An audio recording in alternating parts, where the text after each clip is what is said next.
This turnaround is modeled after one of my favorite songs of Blind Blake's called Georgia Bound. This we're going to do in the key of G, and it's got a lot of really cool movement melodically in here and on the bass as well. But I think when we break it down, you'll see that it's not too terribly complicated, especially for something that Blind Blake plays.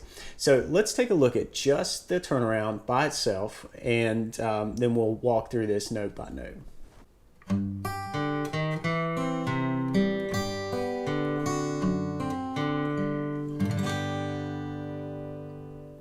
To be successful with this turnaround, I highly recommend fretting your G chord like this, leading off with your ring finger on the 6th string rather than your middle finger like this. The reason is that when you shift the fingering like this, you've got your first finger, your index finger on your fret hand to take care of some additional notes here, and we're going to actually use that, as you'll see coming up in a quick minute.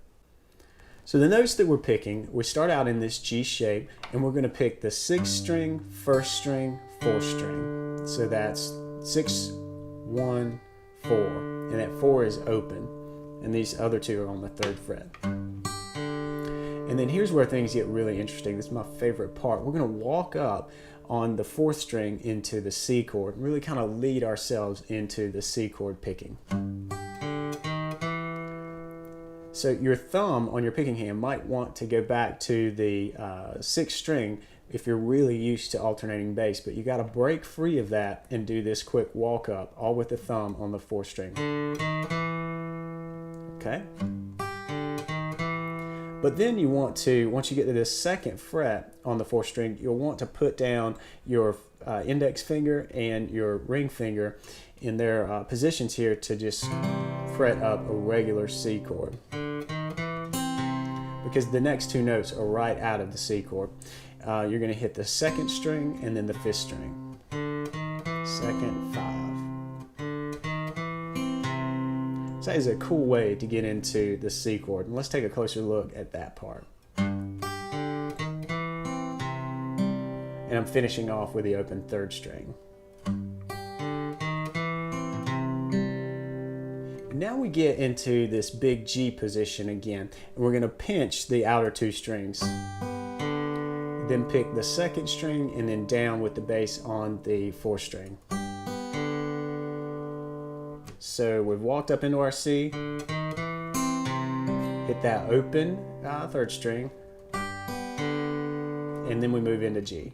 Again, the outer 2 strings, the open 2nd string, the open 4th string. Then we move into D7 position here and go ahead and pick the 2nd fret of the 1st string. It's a cool way to move into the D before we get to the bass.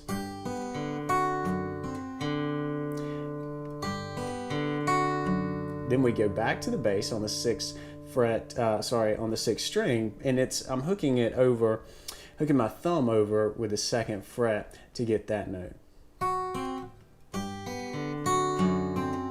Then you pick the 2nd string, which is under the D7, and then the open 4th with the alternating bass. So here's this piece, and this is really, the 2nd bar of this turnaround.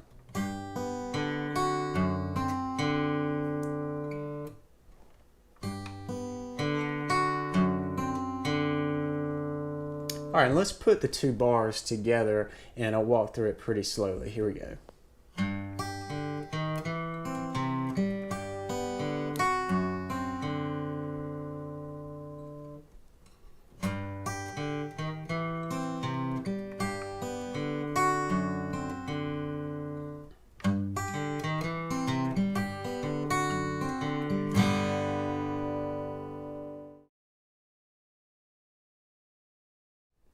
So that you have some context of where to use this turnaround and how it functions in a 12-bar blues, we're going to walk quickly through a 12-bar blues progression in G. This is going to have a little bit of strumming, a little bit of basic finger picking. The idea here is not to work on our patterns for the first 10 bars, but really get the function of the turnaround. So with that, let's start diving into this progression.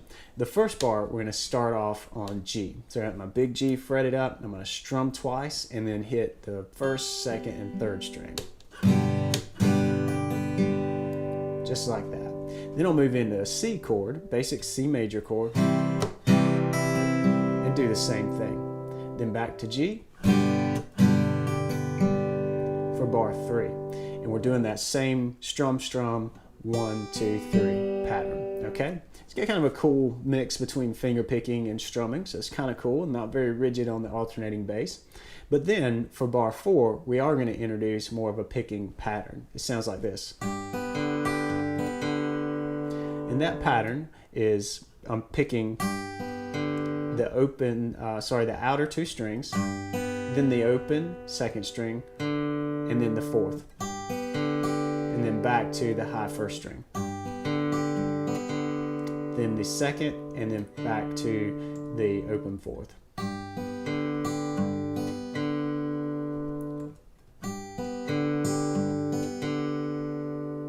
All right, and then we'll move into C for a couple of bars, and we'll go back to that strum,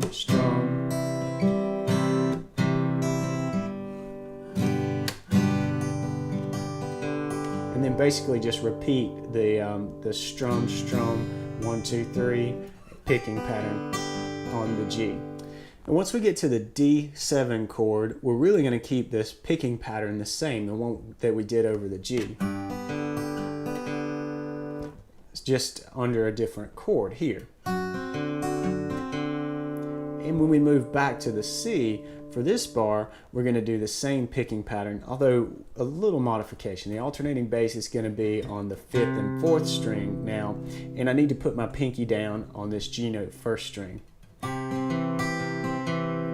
So hear how these 2 bars work together.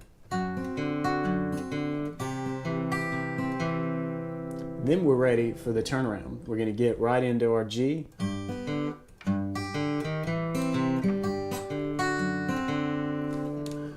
So here's what this sounds like at a slow pace played through the entire 12-bar progression.